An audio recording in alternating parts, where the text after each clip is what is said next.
السلام علیکم ورحمۃ اللہ وبرکاتہ۔ کیسی ہیں میری سب پیاری بہنیں؟ اللہ سبحانہ تعالیٰ آپ سب کو صحت اور ایمان کی بہترین حالت میں رکھے۔ اعوذ باللہ من الشیطان الرجیم، بسم اللہ الرحمن الرحیم۔ رب اشرح لی صدری ویسر لی امری واحلل عقدۃ من لسانی یفقہوا قولی۔ آئیے ہم نماز کی تمام کیفیات کا ایک جائزہ دیکھ لیتے ہیں اور ساتھ میں بے نمازی کا انجام بھی۔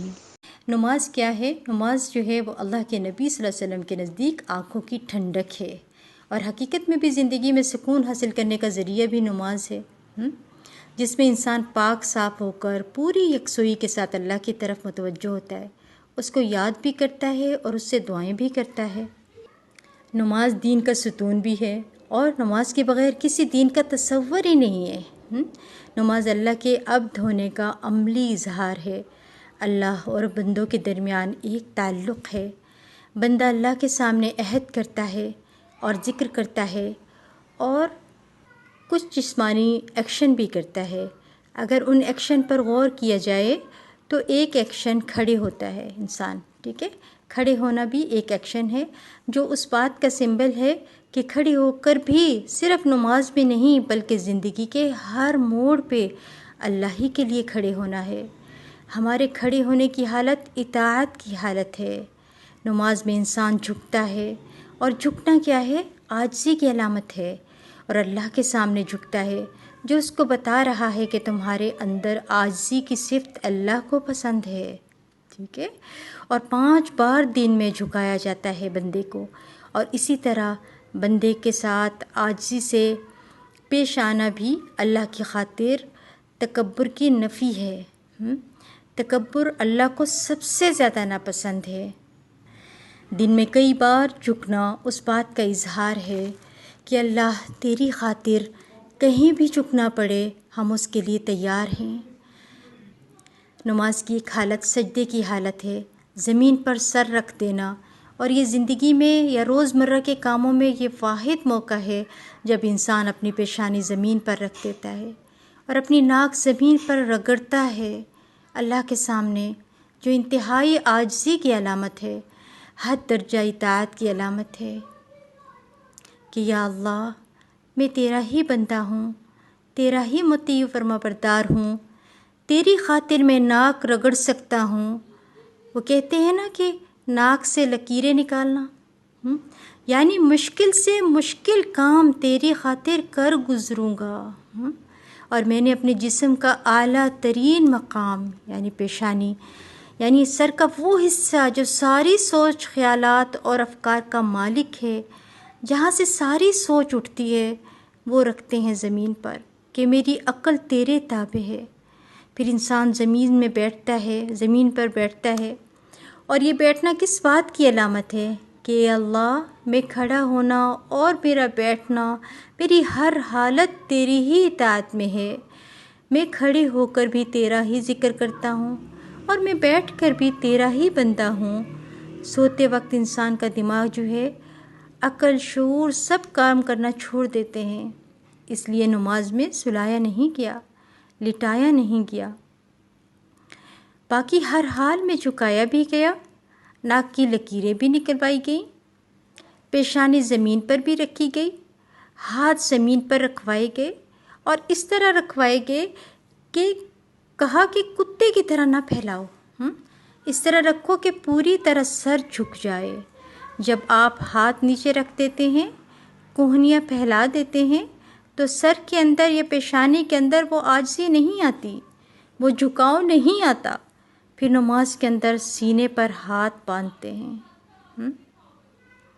دل پر ہاتھ رکھنا ادب کا مظاہرہ کرنا ہے، اور یہ اس بات کا سمبل ہے کہ یا اللہ ہم ہاتھ باندھے پوری طرح تیری اطاعت کے لیے تیار ہیں۔ ہم ہاتھ باندھ کے تیرے سامنے یہ عہد کرتے ہیں، ایاک نعبد و ایاک نستعین، اے اللہ ہم صرف تیری ہی عبادت کرتے ہیں اور خاص تجھ ہی سے مدد مانگتے ہیں۔ اللہ تیرے سوا کوئی ہمارا معبود نہیں ہے، کوئی خالق کائنات نہیں ہے یا اللہ تیرے سوا ہمارا کوئی مددگار نہیں ہے۔ ایسے ہی ہم پڑھتے ہیں نا، ایاک نعبد و ایاک نستعین، ہمارے دل کے خیالات اور سب کچھ تیرے نام وقف ہے میرے اللہ۔ پھر ہم نماز میں ہاتھ اٹھاتے ہیں، سب سے پہلے کیا کہتے ہیں؟ اللہ اکبر، اللہ اکبر کہہ کے ہینڈز اپ، سر تسلیم خم کر دیتے ہیں۔ کچھ بھی نہیں، سب کچھ چھوڑ دیا میرے اللہ، میں نے سب کچھ چھوڑ دیا۔ اس دنیا سے بھی اعلان برات اور دنیا کے ہر کام سے، ہر ایک سے منہ موڑ کے اللہ کی طرف، اللہ اکبر۔ اللہ تو ہی بڑا ہے، تو ہی بڑا ہے، میرے نفس سے بھی بڑا ہے، رسم و رواج سے بھی بڑا ہے، اس معاشرے سے بھی بڑا ہے۔ اللہ ہر چیز سے تو ہی بڑا ہے یا اللہ۔ آپ خود سوچیں، اللہ اکبر کہتے ہوئے جب انسان اپنے ہاتھ اٹھاتا ہے تو یہ اس بات کی علامت ہے کہ میں بے بس ہوں، میں تیرے سامنے خالی ہاتھ آیا ہوں اور عاجز ہوں، اطاعت گزار ہوں، جو کہے گا یا اللہ میں تیرا مانوں گا۔ اور آخری ایکشن نماز میں سلام ہوتا ہے۔ جب ابتدا ہوتی ہے تو اللہ اکبر سے اور انتہا ہوتا ہے تو سلام پر۔ سلام کے وقت انسان کی گردن بھی موو کرتی ہے، رائٹ اور لیفٹ، گویا تمام جسم اللہ کی اطاعت میں ایک دفعہ ہل چکا ہوتا ہے۔ اور جب انسان دائیں طرف سلام کرتا ہے تو پوری دنیا والوں کے لیے امن کا پیغام دیتا ہے، اور جب بائیں طرف سلام کرتا ہے تو بھی پوری دنیا والوں کے لیے امن کا پیغام دیتا ہے۔ السلام علیکم، تم سب پر سلامتی ہو، میرے ہاتھ اور میری زبان اور میرے اعمال سے تم سب محفوظ رہو۔ ایک نقطہ پر غور کیجئے کہ اگر اللہ چاہتا تو یہ ایکشن کروائے بغیر ہم سے یہ سب کچھ کہلوا دیتا۔ آپ نے خود دیکھا ہوگا کہ بچوں کو بعض دفعہ جب پوئم پڑھائی جاتی ہے تو کچھ ایسے ہی رٹوا دی جاتی ہے، اور بعض ہوتی ہیں ایکشن کے ساتھ۔ دونوں میں کیا فرق ہے؟ بہت بڑا فرق ہے۔ جسمانی حرکات کے ساتھ کھڑے ہو کر، رکوع میں جا کر، سجدے میں جا کر، بیٹھ کر، ہاتھ اٹھا کر اللہ کا نام لیتا ہے، اپنے صرف زبان سے نہیں، صرف دماغ سے نہیں، اپنے جسم کے ساتھ، اپنے ایکشن کے ساتھ یہ ثابت کر رہا ہے کہ وہ اللہ ہی کا بندہ ہے۔ پھر آپ دیکھیں، نماز میں چلنا منع ہے، کھانا پینا منع ہے، بولنا منع ہے۔ وہ یہ ثابت کرتا ہے کہ یا اللہ میں تیری خاطر اپنی بھوک قربان کر سکتا ہوں۔ خود کو روک لیتے ہیں، یا اللہ میں اپنی مرضی سے تیری خاطر خود کو قید کرتا ہوں، میں تیری خاطر ہر کام چھوڑ سکتا ہوں۔ اس میں ہل جل بھی منع ہے، ہاتھ بھی ہلانا بلا وجہ منع ہے۔ انسان کی ساری حیوانی خواہشات، کھانا پینا، سونا، بولنا، سب کچھ منع ہے۔ لیٹنا بھی منع ہے، ایک لحاظ سے خود کو قید کرنا ہے، قید کرنا ہے۔ اگر آپ کسی بچے سے کہہ دیں کہ 5 منٹ کھڑی ہو جاؤ تو کتنا مشکل ہے، اس میں ساری عبادتیں منع ہیں۔ کتنا مشکل ہے اس کو کہا جائے کہ آپ کھڑی ہو جاؤ، وہ کبھی بھی اتنی دیر نہیں کھڑا ہو سکتا۔ اور یاد رکھیے گا، اگر رونا بھی ہے نا تو صرف اللہ کے لیے، اس کے خوف سے رونا ہے، دنیا کے غموں اور دکھوں کو یاد کر کے نہیں رونا۔ یعنی ضبط نفس کی پریکٹس ہوتی ہے، یعنی نفس کو اپنا غلام بنا لیں، خود نفس کے غلام نہ بنیں۔ مگر آج ہمارا حال کیا ہے؟ ہم خود نفس کے غلام بن چکے ہیں، ہم اپنے نفس کے تابع ہو گئے ہیں، بجائے اس کے کہ ہم اپنے نفس کو اپنے تابع رکھتے۔ تو پیاری بہنوں، نماز وہ پڑھو جو قبول ہو جائے، جو خوبصورت ایکشنز کے ساتھ ہو، جو کہ توجہ کے ساتھ ہو، جس میں خشوع ہو۔ اور نماز قبول وہ ہوگی جو سنت کے مطابق ہوگی، اور سنت کے مطابق کا مطلب ہے ویسی نماز جیسی آپ صلی اللہ علیہ وسلم نے پڑھی، صلو کما رأیتمونی اصلی۔ اور آپ دیکھیں بے نمازیوں کا انجام قرآن کی روشنی میں کیا آتا ہے اور حدیث کی روشنی میں کیا آتا ہے۔ ہم دیکھتے ہیں حدیث کو، آپ صلی اللہ علیہ وسلم فرماتے ہیں کہ قیامت کے دن اللہ سب سے پہلے سوال یہ کریں گے کہ نماز پڑھی تھی کہ نہیں؟ تو سوچیں کیا جواب دیں گے۔ پہلا سوال، قبر سے ہم اٹھائے جا رہے ہیں، حشر کے میدان میں جا رہے ہیں، حشر نشر ہوا ہوا ہے ہمارا، خوف اور ہراس ہم تڑپ رہے ہیں۔ سوچو اس قیامت کے منظر کو، آپ کے اپنے سامنے لائیں ذرا اس منظر کو۔ قبروں سے اٹھائے جا رہے ہیں، اس قدر مخلوق ہوگی جیسے کوئی کیڑے مکوڑے ڈھیر سارے نکل آئیں تو کیا حال ہوتا ہے۔ ایسا ہوگا، ایک دوسرے سے ٹکرا رہے ہوں گے، یہ حال عالم ہوگا، اور حشر کے میدان کی طرف جا رہے ہوں گے، اور وہاں پر ہمارا کیا حال ہوگا، ہیبت کی وجہ سے، ڈر کی وجہ سے ہماری کیا کیفیتیں ہوں گی۔ اور وہاں اللہ سبحانہ وتعالیٰ پہلا سوال ہی یہ کریں گے کہ نماز پڑھی تھی کہ نہیں۔ تو سوچیں پھر کیا جواب دیں گے ہم۔ قیامت کے دن اللہ جب حکم دے گا سجدہ کرے تو سب سجدہ میں گر جائیں گے سوائے بے نمازیوں کے۔ آپ دیکھیں سورۃ القلم میں نمبر 42 اور 43 میں اللہ سبحانہ وتعالیٰ فرماتے ہیں، جس دن پنڈلی کھول دی جائے گی اور انہیں سجدہ کرنے کو بلایا جائے گا تو یہ سجدہ نہ کر سکیں گے، ان کی نگاہیں جھکی ہوں گی اور ان پر ذلت چھا رہی ہوگی۔ وہ دنیا میں سجدہ کی طرف بلائے جاتے تھے اور اس وقت تو وہ صحیح سالم تھے۔ سیدنا ابو سعید خدری رضی اللہ عنہ کہتے ہیں کہ آپ صلی اللہ علیہ وسلم نے فرمایا، قیامت کے دن پروردگار اپنی پنڈلی کھولے گا تو ہر مومن مرد اور مومن عورت سجدہ میں گر پڑیں گے، صرف وہ لوگ باقی رہ جائیں گے جو لوگوں کو دکھلانے یا سنانے کے لیے سجدہ کیا کرتے تھے۔ وہ سجدہ تو کرنا چاہیں گے لیکن ان کی پشت اکڑ کر ایک تختے کی طرح ہو جائے گی، بخاری کی حدیث ہے۔ اور جو بے نمازیوں کے ساتھ پھر کیا عالم ہوگا، تختے کی طرح جو ہے وہ ان کی کمریں جو ہیں وہ اکڑ جائیں گی۔ سوچیں ذرا اس وقت جب اللہ اور اس کی مخلوق کے سامنے رسوائی، ذلت اٹھانی پڑے گی، وہ کیسی ہوگی۔ پھر اللہ اپنے دشمنوں کے صف میں کھڑا کر دیا جائے۔ اللہ کیا کرے گا، اپنے دشمنوں کے صف میں کھڑا کر دے گا۔ وہ کون ہے اللہ کے دشمن؟ ملعون لوگ، حامان، فرعون، یہ سارے جتنے بھی نام میں نے آپ لوگوں کو پہلے حدیث میں بتائے تھے، یہ سارے کون ہیں؟ یہ قارون وغیرہ، یہ سب اللہ کے نافرمان ہیں۔ اور ابو جہل وغیرہ یہ سب اللہ کے نافرمان ہیں، اللہ کے دشمن ہیں۔ ان لعنت زدہ لوگوں کے ساتھ کھڑا ہونا پڑے گا۔ سوچیں آپ، تو ہمیں یہ گوارا ہوگا ان کے ساتھ کھڑا ہونا؟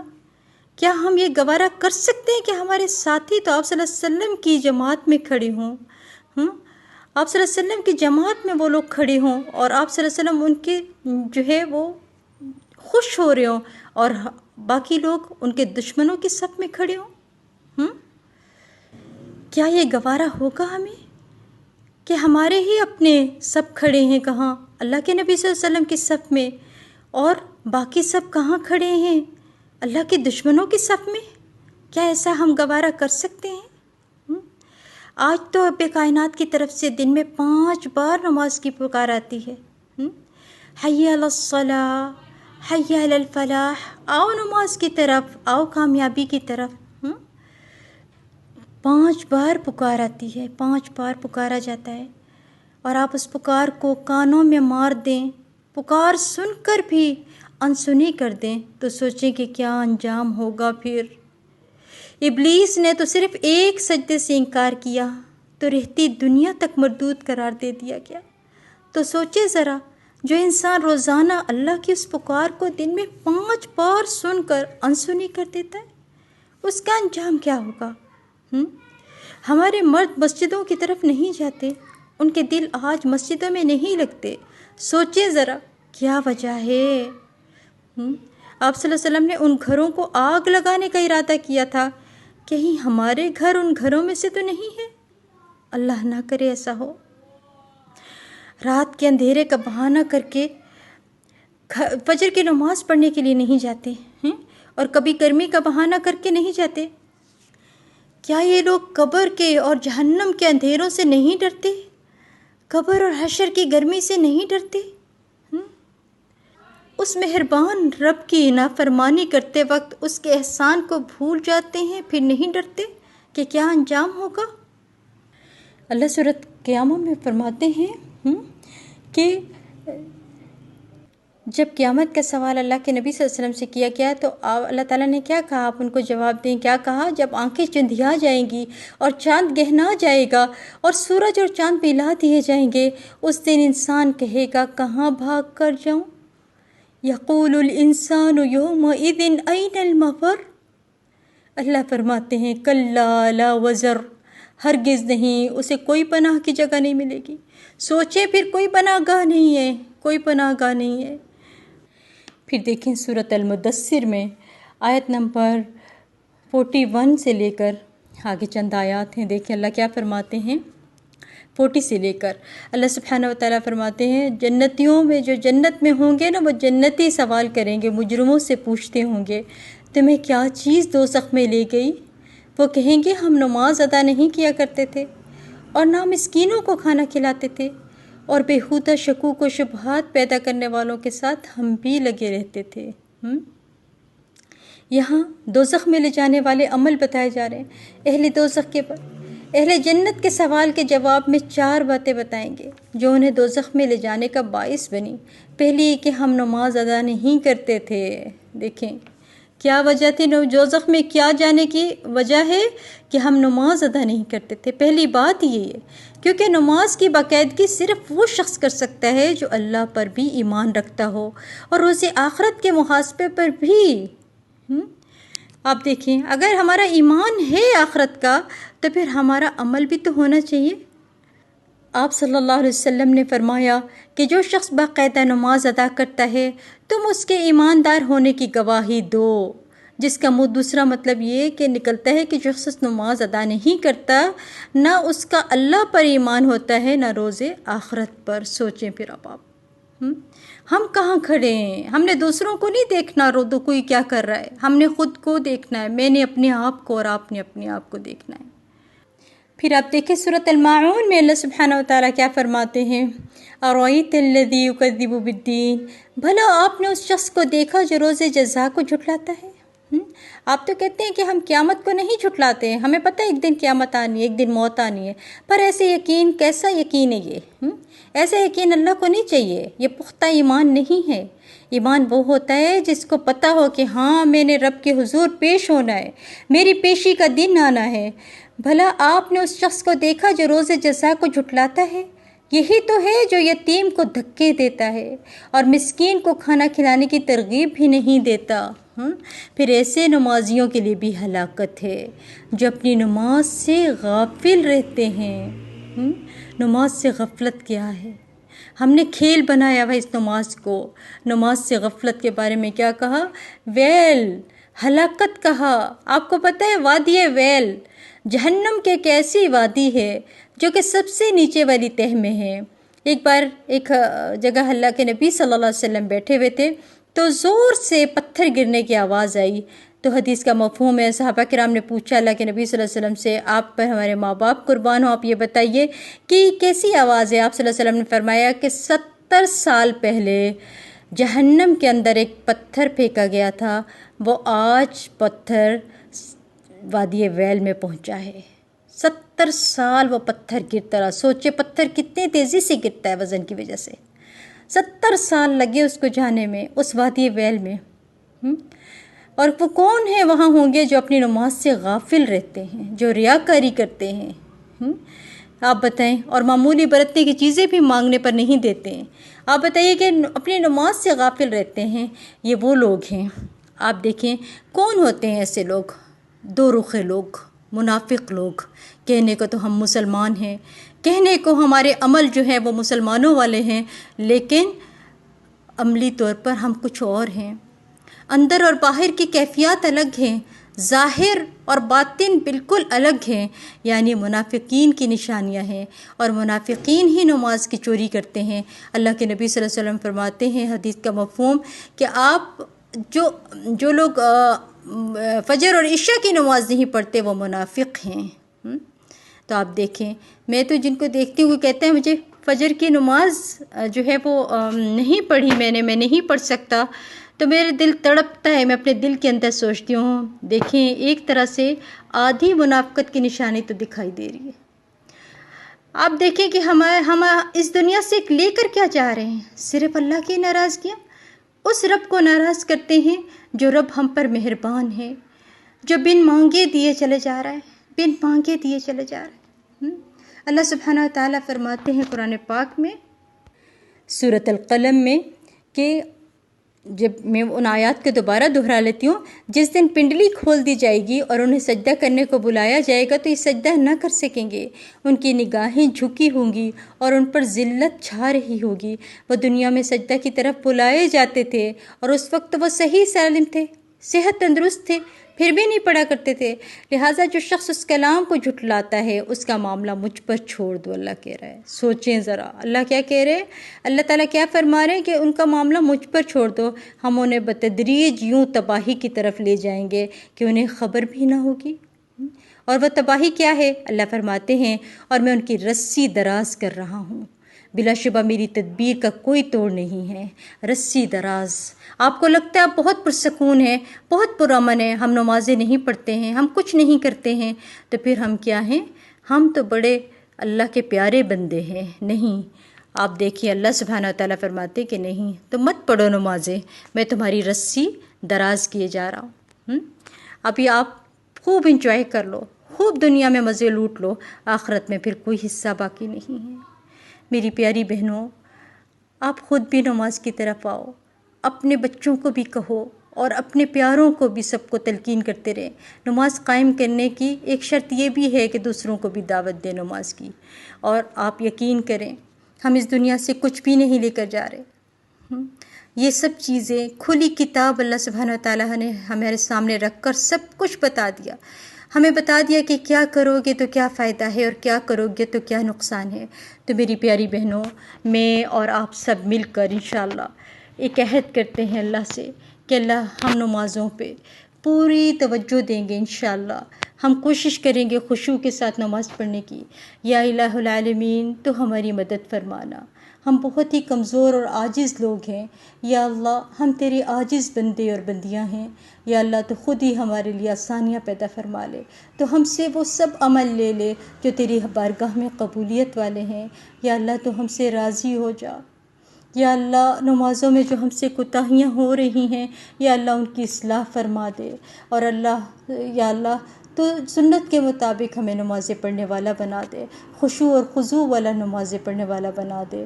یا الہ العالمین تیری توفیق کے بغیر ہم کچھ نہیں کر سکتے، اللہ ہمیں توفیق عطا فرما اور اپنی بارگاہ میں ہماری محنتوں کو، کوششوں کو قبول فرما۔ آمین ثم آمین۔ سبحانک اللہم و بحمدک، اشہد ان لا الہ الا انت، استغفرک و اتوب الیک۔ السلام علیکم ورحمۃ اللہ وبرکاتہ۔ اللہ اکبر۔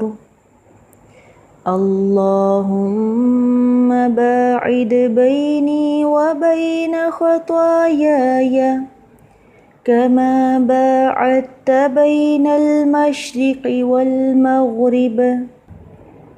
اللہم نقنی من خطایای کما ینقی الثوب الأبيض من الدنس۔ اللهم اغسلني من خطاياي بالماء والثلج والبرد۔ سبحانك اللهم وبحمدك وتبارك اسمك وتعالى جدك ولا إله غيرك۔ أعوذ بالله السميع العليم من الشيطان الرجيم، من همزه ونفخه ونفثه۔ بسم الله الرحمن الرحيم۔ الحمد لله رب العالمين، الرحمن الرحيم، مالك يوم الدين، إياك نعبد وإياك نستعين، اهدنا الصراط المستقيم، صراط الذين أنعمت عليهم غير المغضوب عليهم ولا الضالين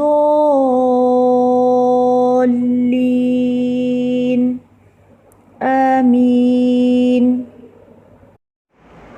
بسم الله الرحمن الرحيم. والتين والزيتون وطور سينين وهذا البلد الأمين لقد خلقنا الإنسان في أحسن تقويم ثم رددناه أسفل سافلين إلا الذين آمنوا وعملوا الصالحات فلهم أجر غير ممنون. فما يكذبك بعد بالدين أليس الله بأحكم الحاكمين. الله أكبر. سبحان ربي العظيم. سبحان ربي العظيم. سبحان ربي العظيم. سبحانك اللهم ربنا وبحمدك اللهم اغفر لي. سمع الله لمن حمده ربنا ولك الحمد حمدا كثيرا طيبا مباركا فيه. الله أكبر. سبحان ربي الأعلى. سبحان ربي الأعلى. سبحان ربي الأعلى. سبحانك اللهم ربنا وبحمدك اللهم اغفر لي. الله أكبر. اللهم اغفر لي وارحمني وعافني واجبرني واهدني وارزقني ورفعني. الله أكبر. التحيات لله والصلوات والطيبات. السلام عليك أيها النبي ورحمة الله وبركاته. السلام علينا وعلى عباد الله الصالحين. أشهد أن لا إله إلا الله وأشهد أن محمدًا عبده ورسوله. اللهم صل على محمد وعلى آل محمد كما صليت على إبراهيم وعلى آل إبراهيم إنك حميد مجيد. اللهم بارك على محمد وعلى آل محمد كما باركت على إبراهيم وعلى آل إبراهيم إنك إنك حميد مجيد. اللهم إني ظلمت نفسي ظلما كثيرا ولا يغفر الذنوب إلا أنت فاغفر لي مغفرة من عندك وارحمني إنك أنت الغفور الرحيم. اللهم إني أعوذ بك من عذاب القبر وأعوذ بك من فتنة المسيح الدجال وأعوذ بك من فتنة المحيا والممات. اللهم إني أعوذ بك من المأثم والمغرم. السلام عليكم ورحمة الله. السلام عليكم ورحمة الله.